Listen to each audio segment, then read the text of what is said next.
Welcome to golden info Tamil. இந்த உலகத்திலேயே ரொம்ப ரொம்ப ரொம்ப வித்தியாசமான, ரொம்பவும் ஆச்சரியமான, அழகான, ரொம்பவும் கேட்குறதுக்கு இனிமையான இசைகளை தரக்கூடிய இசைக்கருவிகளை தான் பார்க்க போகிறீங்க.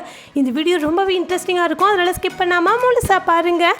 இன்றைக்கான வீடியோட கொஸ்டின் என்ன அப்படின்னா, நீங்கள் ஏதாவது மியூசிக்கல் இன்ஸ்ட்ருமெண்ட்ஸ் வாசிப்பீங்களா? அப்படி இல்லைனா அந்த இன்ஸ்ட்ருமெண்ட்ஸை டச் பண்ணி அதிலிருந்து இசைகள் வரதை கேட்டிருக்கீங்களா அப்படின்னு மறக்காமல் கமெண்ட்டில் சொல்லுங்கள். வீடியோக்குள்ளே போகிறதுக்கு முன்னாடி இந்த வீடியோ லைக் பண்ணி என்னோட சேனலே சப்ஸ்கிரைப் பண்ணிங்க அப்படின்னா எனக்கு அடுத்தடுத்த வீடியோ பண்ணுறதுக்கான என்கரேஜ்மெண்ட்டாக இருக்கும். வாங்க வீடியோக்குள்ளே போகலாம். முதல்ல நீங்கள் பார்க்க போகிறது ஹைட்ராலோஃபோன். இந்த இன்ஸ்ட்ருமெண்ட்டை பாருங்களேன், பார்க்குறதுக்கே ரொம்ப வித்தியாசமாக இருக்குல்ல. பொதுவாக ஒரு இசைக்கருவியை எடுத்துக்கிட்டிங்கன்னா லைக் ஃப்ளூட், அதாவது புல்லாங்குழல் எடுத்துக்கிட்டிங்கன்னா காற்றினால் அது இயங்குங்க. அதே மாதிரி ஒவ்வொரு மியூசிக்கல் இன்ஸ்ட்ருமெண்ட்ஸும் ஒவ்வொரு விதமாக இயங்கும். ஆனால் தண்ணியால் இயங்கக்கூடிய ஒரு மியூசிக்கல் இன்ஸ்ட்ருமெண்ட் ஒன்று அப்படின்னா அது இந்த ஹைட்ரோலோஃபோனை தான் சொல்கிறாங்க. இந்த இன்ஸ்ட்ருமெண்ட்டுடைய டிசைனே ஹோல்ஸ் நிறைய இருக்கக்கூடிய ஒரு டியூப் மாதிரியான அமைப்பில் தண்ணியை, அதாவது தண்ணி வேகமாக போகக்கூடிய அளவுக்கு ஒரு டியூப்பை உருவாக்கி அந்த தண்ணி அந்த ஹோல்ஸ் வழியாக வெளியே வர மாதிரி உருவாக்கியிருப்பாங்க. இந்த தண்ணியை ஒவ்வொரு ஹோல்ஸையும் நம்மளுடைய விரல்களை வச்சு மூடுறது மூலமாக இந்த தண்ணி இன்னொரு ஹோல் வழியாக பாயும். அந்த சமயத்தில் இதில் இருந்து இசை கேட்குமாங்க. எப்படி புல்லாங்குழல் வாசிப்போமோ அதே மாதிரி தான் இதுவும் செயல்படுது. ஆனால் புல்லாங்குழல் காற்றுனால செயல்படும், இந்த ஒரு இன்ஸ்ட்ருமெண்ட் தண்ணியினால் செயல்படுது. இந்த மாதிரி இன்ஸ்ட்ருமெண்ட்டை பப்ளிக் ஸ்பேசஸில் வச்சுருக்குறாங்க. பப்ளிக் ஸ்பேசஸில் இன்ஸ்டால் பண்ணது மட்டும் இல்லாமல் நிறைய மியூசியம், சென்சாரி எக்ஸ்ப்ளோரேஷன் சென்டர்ஸ்லையும் இதை வச்சுருக்காங்க. பொது இடங்களில் இந்த இன்ஸ்ட்ருமெண்ட்டை இன்ஸ்டால் பண்ணியிருக்கிறாங்க இல்லையா. இந்த இன்ஸ்ட்ருமெண்ட்டை வாசிக்கிறதுக்காக பொதுமக்கள் ரேண்டமாக வந்து இதை வாசிப்பாங்களாங்க.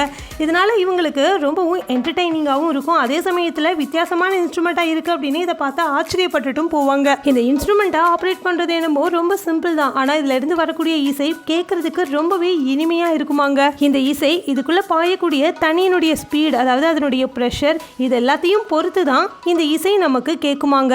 அது மட்டும் இல்லாமல் இந்த மியூசிக்கல் இன்ஸ்ட்ருமெண்ட்டை வாசிக்கிறவங்க எப்படி இதை வாசிக்கிறாங்களோ அதை பொறுத்தும் இசை கேட்குமா. என்னதான் இருந்தாலும் இதில் இருந்து வரக்கூடிய இசை கேட்குறதுக்கு ரொம்ப இனிமையாக, ஸ்மூத்தான, ரொம்பவும் ஃபீல் குட்டான ஒரு ஃபீலிங்கை கொடுக்குமா. அடுத்ததான் நீங்கள் பார்க்க போகிறது தெரமின் அப்படிங்கிற இந்த ஒரு மியூசிக்கல் இன்ஸ்ட்ருமெண்ட் தாங்க. இந்த இன்ஸ்ட்ருமெண்ட்டை 80s காலகட்டத்தில் வந்து நிறைய ஹாரர் மூவிஸ்லாம் இருக்கும் இல்லையா, அதில் வரக்கூடிய ரொம்பவும் யூனிக்கான சவுண்டுக்காக இதை யூஸ் பண்ணியிருக்காங்க. இதை ஆக்சிடென்டலாக தான் கண்டுபிடிச்சிருக்காங்க. ஆனால் கண்டுபிடிச்சதுக்கு அப்புறமா இதை இம்ப்ரூவும் பண்ணியிருக்காங்க. அது மட்டும் இல்லாமல் சோவியத் கவர்மெண்ட் இதை இம்ப்ரூவ் பண்ணுறதுக்கும் இதை பற்றின ரிசர்ச் பண்ணுறதுக்கும் ப்ராக்சிமிட்டி சென்சார்ஸ்க்காக நிறையவே ஸ்பான்சர் பண்ணியிருக்காங்க. பொதுவாக ஒரு மியூசிக்கல் இன்ஸ்ட்ருமெண்ட்னா அதை தொட்டு தான் அதை இசைக்கிற மாதிரி இருக்கும். ஆனால் இந்த ஒரு இசைக்கருவியில் இதை தொடவே தொடாமல் நம்மளுடைய கைகளை அது பக்கத்தில் கொண்டு போய் அசைக்கிறது மூலமாகவே இந்த மியூசிக்கல் இன்ஸ்ட்ருமெண்ட் ப்ளே ஆகும்னு சொல்கிறாங்க. இந்த வீடியோவில் கூட இவர் கைகளை பக்கத்தில் கொண்டு போய் அசைக்கிறாரு. ஆனால் இப்போ இருக்கக்கூடிய டெக்னாலஜியை பொறுத்த வரைக்கும் சென்சார்ஸ் மூலமாக நிறைய விஷயங்கள் இயங்குது. ஆனால் அந்த காலகட்டத்தில், அதாவது நான் சொல்கிறது 1920s டெக்னாலஜி அந்த அளவுக்கு வளரவே இல்லை. அந்த சமயத்தில் இந்த ரெண்டு சைட்லேயுமே ஆண்டனா இருக்கு இல்லையா, இந்த ஆண்டனா மூலமாக தான் கைகளை அசைக்கும் போது இந்த ஒரு இன்ஸ்ட்ருமெண்ட் ஒர்க் ஆகியிருக்குங்க. அதே மாதிரி இந்த ஒரு இன்ஸ்ட்ருமெண்ட்டை கொஞ்சம் இம்ப்ரூவ் பண்ணி இதில் சென்சார்ஸ் எல்லாத்தையும் பொருத்தி இப்போ இந்த மியூசிக்கல் இன்ஸ்ட்ருமெண்ட்டை வாசிச்சுக்கிட்டு இருக்காங்க. இப்போ ரீசெண்டாக வரக்கூடிய நிறைய படங்களில் கூட இந்த ஒரு இன்ஸ்ட்ருமெண்ட்டை வச்சு தான் மியூசிக்கே கம்போஸ் பண்ணுறாங்களாம். ஏன்னா இந்த இசைக்கருவியிலேருந்து வரக்கூடிய இசை ரொம்ப தனித்துவமாக இருக்குமா. அது மட்டும் இல்லாமல் ஒரு மாதிரியான ஹாரர் ஃபீலை கொடுக்குமாங்க.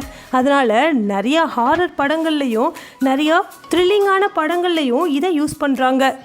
அடுத்ததான் நீங்கள் பார்க்க போகிறது மெலோடிக்கா. இதை பார்க்குற எல்லாருமே ஆரம்பத்தில் இது ஒரு சின்ன குழந்தைங்க வச்சு விளையாடக்கூடிய டாய் அப்படின்னு தான் நினைப்பாங்க. ஆனால் இது டாய் கிடையாது. இது ஃபுல்லி ஃபங்க்ஷனலாக இருக்கக்கூடிய ஒரு மியூசிக்கல் இன்ஸ்ட்ருமெண்ட் தான். அதாவது இப்போது நடைமுறையில் இதை பயன்படுத்திட்டு தான் இருக்காங்க. ஏன்னா இதனுடைய ஸ்ட்ரக்சர்னு பார்த்தீங்கன்னா ரொம்ப சிம்பிளாக இருக்கும். இதை வாசிக்கிறதும் ரொம்ப சுலபமாக தான் இருக்குமாங்க. இதில் ஒரு டியூப் மாதிரியான அமைப்பு வருது. இதில் நம்மளுடைய வாயால் காற்றை ஊதணுமாங்க. அப்படியே ஊதிக்கிட்டு இதில் இருக்கக்கூடிய பட்டன்ஸை நம்ம விரல்கள் மூலம் அழுத்துறது மூலமா இதுல இருந்து ஒரு மியூசிக் வருமாங்க. இந்த மியூசிக்கும் ஆர்டினரியான இசைக்கருவியிலிருந்து வர மாதிரியான மியூசிக் மாதிரி இல்லாம ரொம்பவே தனித்துவமா இருக்குமாங்க. அதனால நிறைய மியூசிஷியன்ஸ் அவங்களுடைய மியூசிக்ல இந்த ஒரு மெலோடிக்கா அப்படிங்கிற இன்ஸ்ட்ருமெண்ட்டை பயன்படுத்துறாங்க. ஆரம்பத்தில் மெலோடிக்கா அப்படிங்கிற இந்த ஒரு இன்ஸ்ட்ருமெண்ட்டை நிறைய பேர் பயன்படுத்தல. அதாவது ப்ரொஃபஷனல் பிளேயர்ஸாக இருப்பாங்க தெரியுமா, ப்ரொஃபஷனலான மியூசிஷியன்ஸ், அவங்க யாருமே இதை பயன்படுத்தல. முதலா இதை பயன்படுத்தின மியூசிஷியன்ஸ் இது ரொம்பவே ஃபென்டாஸ்டிக் மெலோடிக்காக இருக்குது அப்படின்னு சொன்னதுக்கப்புறம் 19th செஞ்சுரியில் தான் இது ரொம்பவே ஃபேமஸ் ஆகவும் ஆரம்பிச்சிருக்கு. இந்த மாடலில் பில்ட்-இன் மைக்ரோஃபோன்ஸோட சேர்ந்து வருதுங்க. அதே மாதிரி எக்ஸ்டர்னல் ஆம்பிளிஃபிகேஷன்ஸும் இருக்குமா.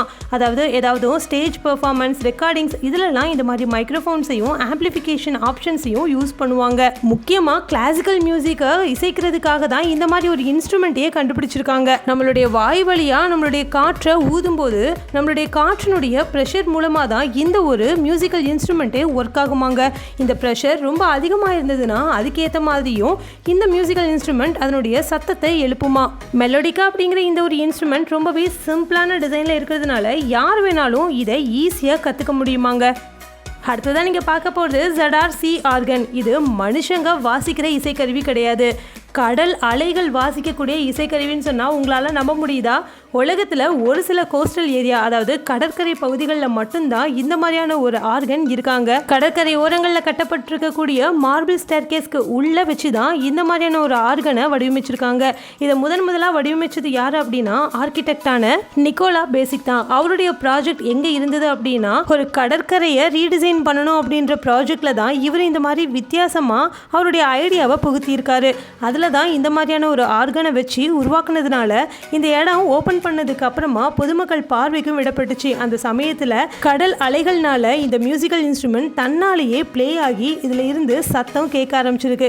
இந்த சத்தம் கேட்கறதுக்கு ரொம்பவே இனிமையாக இருந்திருக்கு. இந்த இடத்துக்கு வரக்கூடிய மக்கள் அமைதியாகவும் பீஸ்ஃபுல்லாகவும் உணர்ந்திருக்காங்க. ஏன்னா இங்கேருந்து வரக்கூடிய ரொம்பவும் மெலோடியஸான சத்தத்தினால அவங்களுக்கு ரொம்பவும் மன அமைதி கிடைச்சிருக்கு. அதனால இது ரொம்பவே ஃபேமஸும் ஆகியிருக்குங்க. அடுத்ததான் நீங்கள் பார்க்க போகிறது சூசாஃபோன் அப்படிங்கிற இந்த ஒரு இன்ஸ்ட்ருமெண்ட் தான். டெஸ்லா காயில் மூலமாக தான் இந்த சூசாஃபோனை உருவாக்கியிருக்காங்க அப்படின்னு சொன்னால் உங்களால் நம்ப முடியுதா? டெஸ்லா காயில் அப்படிங்கிறது எலக்ட்ரிஃபையிங் மியூசிக்கல் இன்ஸ்ட்ருமெண்ட் அப்படின்னு சொல்கிறாங்க. அதாவது இதில் ஹை வோல்டேஜை பாய விட்டு இது மூலமாக சத்தத்தை எழுப்புவாங்களாங்க. இந்த டெஸ்லா காயில் முதலாக நிக்கோலா டெஸ்லா அப்படிங்கிறவர் 1891 கண்டுபிடிச்சிருக்காரு. அதுக்கப்புறமா இதில் ஹை வோல்டேஜ் எலக்ட்ரிக்கல் டிஸ்சார்ஜஸ் எல்லாம் உருவாக்கி இதில் சவுண்டை ப்ரொடக்ட் பண்ணியிருக்காங்க. இன்ஜினியர்ஸ் இந்த டெஸ்லா காயிலில் நிறைய எக்ஸ்பிரிமெண்ட் பண்ணி பார்த்துருக்காங்க. அது மட்டும் இல்லாமல் இதில் நிறைய மாடிஃபிகேஷன் எல்லாம் பண்ணி அதுக்கப்புறமா தான் இப்படி ஒரு கருவியை உருவாக்கியிருக்காங்க. ஆரம்பத்தில் இதை டெஸ்லா காயில் அப்படின்னு தான் சொல்லியிருக்காங்க. ஆனால் இது எப்போ மியூசிக்கல் நோட்ஸ் எல்லாம் உருவாக்க ஆரம்பிச்சதோ அதிலிருந்து இதை சூசாஃபோன் அப்படின்னு அழைச்சிருக்காங்க. இதை உருவாக்குனது அப்படின்னு பார்த்தா ஜோடி பிரிமா அண்ட் ஆலிவ்ஸ் கிரேவ்ஸ் அப்படின்னு சொல்கிறாங்க. டெக்சாஸில் தான் முதலாக இந்த மாதிரி மியூசிக்கல் இன்ஸ்ட்ருமெண்ட்டை கண்டுபிடிச்சி உலகத்துக்கு அறிமுகமும் படுத்தியிருக்காங்க. அதாவது ஒரு பப்ளிக் பெர்ஃபார்மன்ஸில் தான் இதை முதலாக இசைச்சு காமிச்சிருக்காங்க. அதுக்கப்புறமா தான் இதுக்கு சூசாஃபோன் அப்படிங்கிற பேரே வந்திருக்கு. இப்போ இந்த இசைக்கருவியை நிறைய ஃபிலிம்ஸ்லையும் லைவ் பெர்ஃபார்மன்ஸஸ்லையும் யூஸ் பண்ணுறாங்க. இப்போ உங்கள் எல்லாருக்கும் பிடிச்ச செக்ஷன் வந்தாச்சு. அதாங்க உங்கள் கமெண்ட்ஸ்லாம் ரிப்ளை பண்ண போகிறோம். வாங்க நம்ம சப்ஸ்கிரைபர்ஸ் என்ன கமெண்ட்ஸ் பண்ணியிருக்காங்கன்னு பார்க்கலாம். அந்தோனி லாஸ்ட் வீடியோவில் என்ன கமெண்ட் பண்ணியிருக்காங்கன்னா உங்கள் வீடியோஸ் எக்ஸலன்ட் அப்படின்னு சொல்லியிருக்காங்க. Thank you so much. இதே மாதிரி தினமும் வீடியோஸ் பாருங்கள். இதே மாதிரி உங்களுடைய கமெண்ட்டும் என்னோட வீடியோவில் இடம் பண்ணணும்னு நினச்சிங்கன்னா ஒவ்வொரு வீடியோலையும் நான் கேட்குற கேள்விக்கு நீங்கள் மறக்காமல் கமெண்ட்டில் போய்ட்டு பதில் சொல்லணும். எந்த பதில் எனக்கு ரொம்ப பிடிச்சிருக்குதோ அந்த பதில் எடுத்து நான் என்னோட வீடியோவில் சொல்லுவேன். இந்த வீடியோ ரொம்ப பிடிச்சிருந்தது அப்படின்னா இந்த வீடியோ லைக் பண்ணி உங்கள் ஃப்ரெண்ட்ஸ் அண்ட் ஃபேமிலிக்கும் ஷேர் பண்ணுங்கள். Thank you friends.